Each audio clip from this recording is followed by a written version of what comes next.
Hi, I'm a Possum and I find garbage. Today's garbage is The Visitant, some stupid ghost movie from 2014. I think I talked about this sort of thing in my review of Suburban Sasquatch, but most bad movies are not bad in a funny way. Most of them are just bad in a boring, stupid, and derivative way.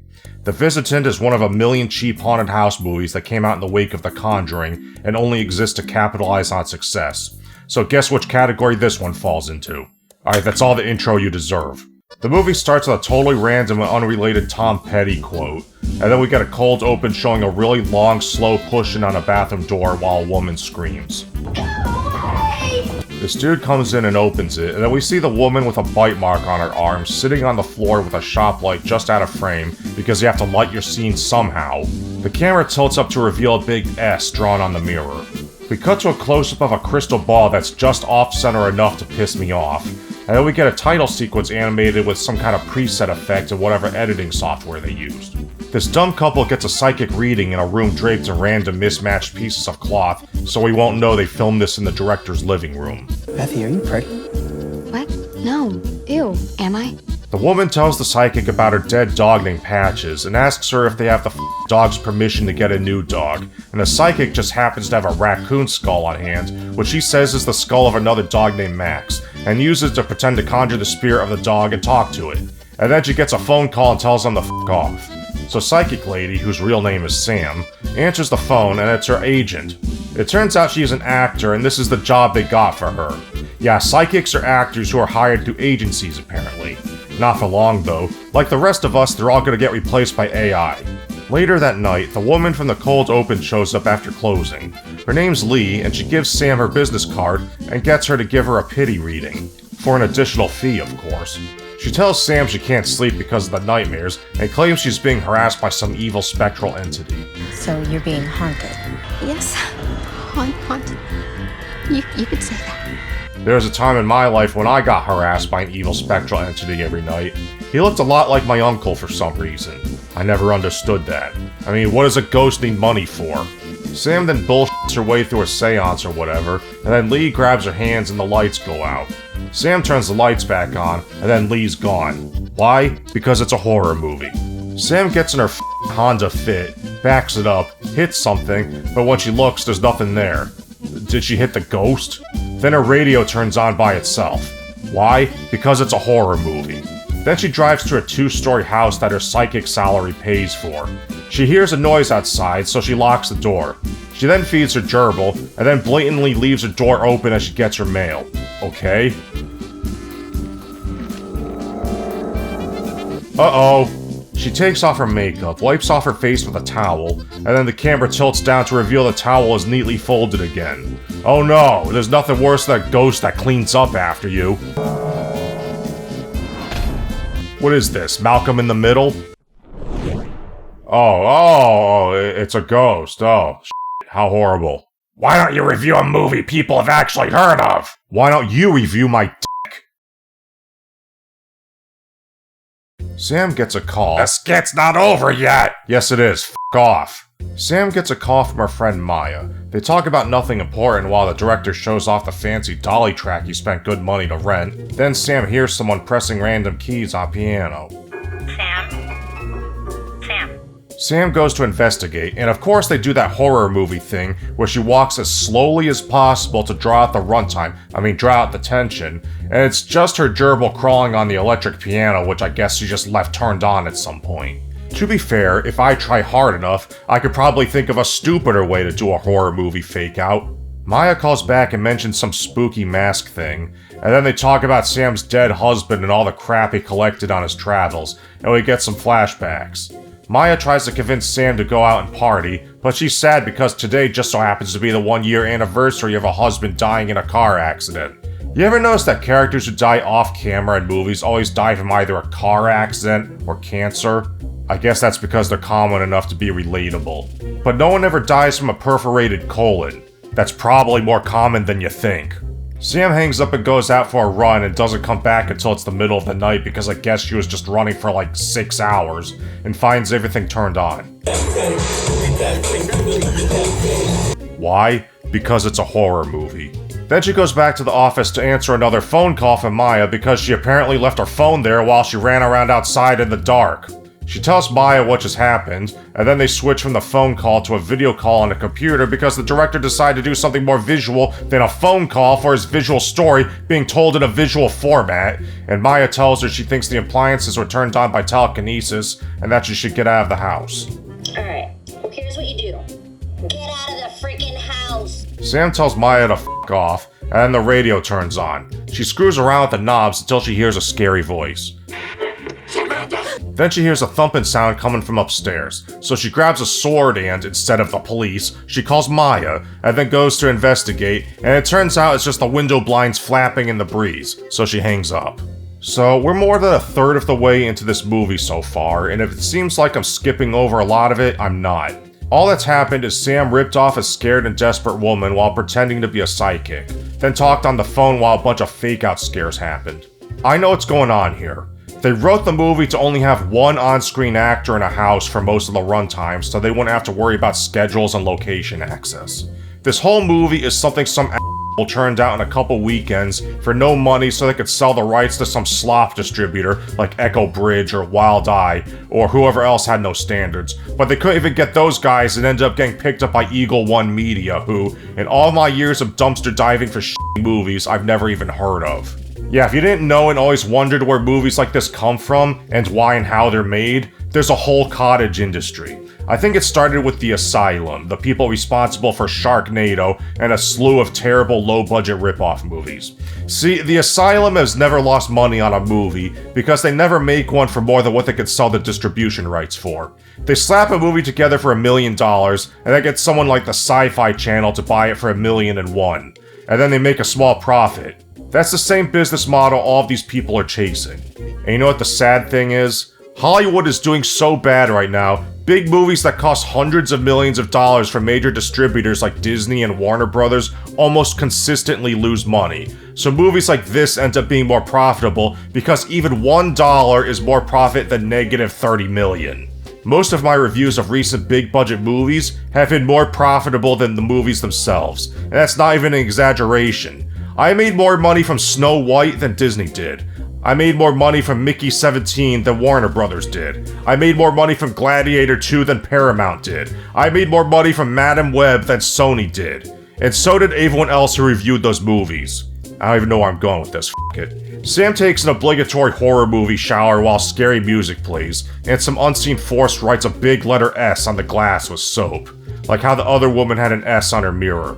What does this mean? Nothing. Here's a spoiler, we never find out what it means. So we can only guess what the S stands for. Scary? Spooky? Stinky? Shitty? It could stand for penis if you spell it wrong. Then jars of rocks shake on the counter and Sam doesn't think anything of it. Sam then watches TV while eating her disgusting dinner, when suddenly the TV lady says she soured her milk in a demonic voice. It's important to know that I soured your milk! Sam runs to spit it out. So, is this just what ghosts do? They just prank and inconvenience people and make you do the director's fetish? So I take it you're not afraid of ghosts. I once flipped off Cthulhu, I ain't afraid of nothing. The TV starts scrambling. Sam unplugs it, sees a ghostly reflection, then nothing happens. Why? Because it's a horror movie. Then Sam calls Maya again, but she doesn't answer, so she does a video call with her crazy people doctor. It turns out Sam has anxiety, and he tells her she's just having an episode because it's the anniversary of her husband's death, and that she should sell her husband's crap and f*** off. This whole conversation takes 4 tedious minutes. That's longer than it took your daddy to conceive you. As the doctor hangs up, the lights flicker and the screen glitches out and shows a scary face. Why? Because it's a horror movie. Sam takes her crazy people pills and gets in bed to read a book in the dark. Sometime later, her grandfather clock with a comedically oversized pendulum chimes. Then Sam has a nightmare about Gort from the day the Earth stood still. Why? Because... I don't know. Maybe it's because they had a plastic toy of him and wanted to use it in a forced perspective shot. You think they got the rights to use that character? They put sticky notes on the computer to cover up the logo, so it's not like they weren't aware of copyrights and trademarks. Anyway, Sam wakes up, hears a noise, does that really slow horror movie walk again, sees fog on the floor downstairs, wakes up again, hears Maya's ringtone, finds a Gort doll in the hallway, then goes down to the office because that's where she left her phone for some reason. For someone who spends so much time on her phone, she sure does leave it around a lot. Maya tells her to switch to the video chat and we get another scene of our protagonist talking to a computer screen. Who let you borrow your crystal ball and tarot cards and amethyst for your gig, huh? You did. So Sam works as a psychic fortune teller at an amusement park, but Maya is the one who actually believes that shit, and she's the one who supplied the crystal ball and other props for her show. So it's like Maya actually believes it, but is helping to facilitate Sam's exploitation of other people who also believe it. In other words, they're both terrible people. So Maya tells Sam to take pictures of herself in every mirror in the house to see if she sees a visitant, which is some sort of evil spirit. You may have a visitant, a third order spirit of the 6th or 7th class. This conversation finally ends after nearly 5 minutes, and Sam Googles what a 6th class spirit is, and finds a website that jump scares her with death metal music. Sam gives up on that and uses her cheap consumer-grade DSLR, which is probably one of the B cams used to film this movie, to take pictures in the mirrors like Maya told her, then looks at the photos on the TV while talking on the phone with Maya. Again. The TV glitches when she's not looking, then Maya tells her to send her the photos, then the power goes out. Why? Because it's a horror movie.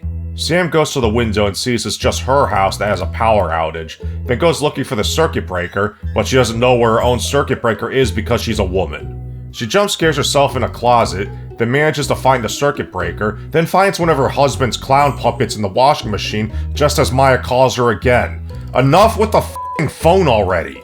Think of a different way to give expository information to the audience.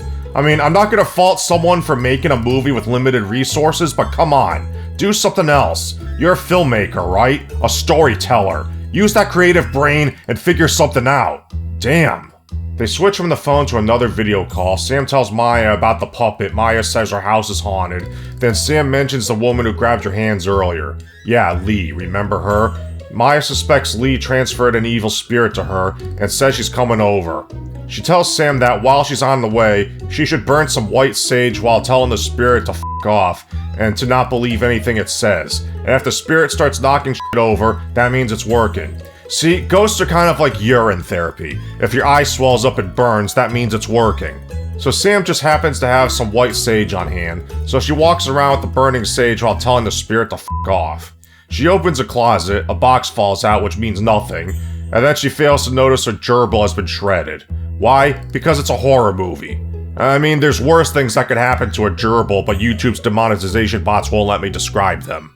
Sam goes upstairs to keep doing what she's doing, then the smoke detector starts beeping, and she gets on a ladder to turn it off. That's what this movie is. It's just a bunch of stuff happening that doesn't amount to anything.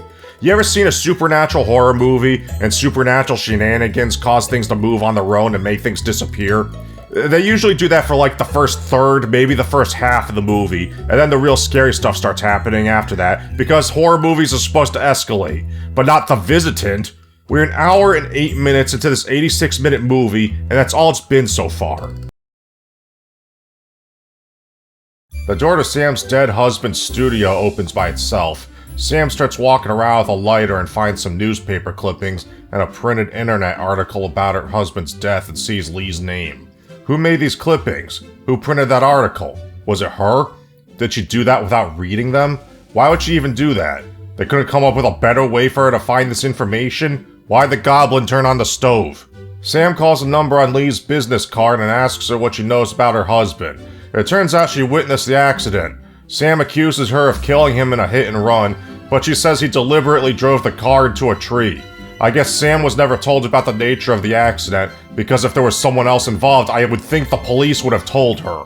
Sam realizes the ghost that's been harassing her must be her dead husband. His name's Steven, by the way. So she gathers her seance crap and uses the stupid mask to try to talk to him. Move the damn mask! The ghost moves the damn mask, so Sam calls Maya, who's still on her way, and tells her about it. But Maya says the ghost might be trying to trick her, but Sam doesn't listen. She uses a magic 8-ball to ask Steven if he wants to do a seance. He says yes, and then she opens herself to him. I open myself to you. Then the lights go out as the wind blows, the drawers start moving, and a bunch of shit appears on a sketch pad. The ghost spills a bunch of board game letters on the floor, then they arrange themselves to spell out Steven's name, but the ghost spells it wrong, and that's when Sam realizes it's not him. Sam tries to run away, but the door slams on her leg, and then a gaseous apparition appears and attacks her. Maya finally shows up and runs into the house, walks past Sam but doesn't see her, finds Sam's body, implying that was Sam's ghost. Wind blows, and then the door slams shut and the movie ends. Okay, so remember the S that appeared on the mirror in the shower? I guess the implication is that S stood for Steven. But now we're learning the ghost is only pretending to be Steven while haunting his wife Sam. But why did he write the S on Lee's mirror? Was the ghost pretending to be Steven before he got transferred to Steven's wife? Was he just writing an S because it's the only letter he knows and it's just a coincidence that happens to be the first initial of the husband of the second woman he haunted? Why'd the goblin turn on the stove? Because it's a horror movie. Wait, it just ends like that? There's no resolution to the dead husband thing, and we never find out what happened to Lee? Why are you even here? Oh, I have a list of people you know who are in hell.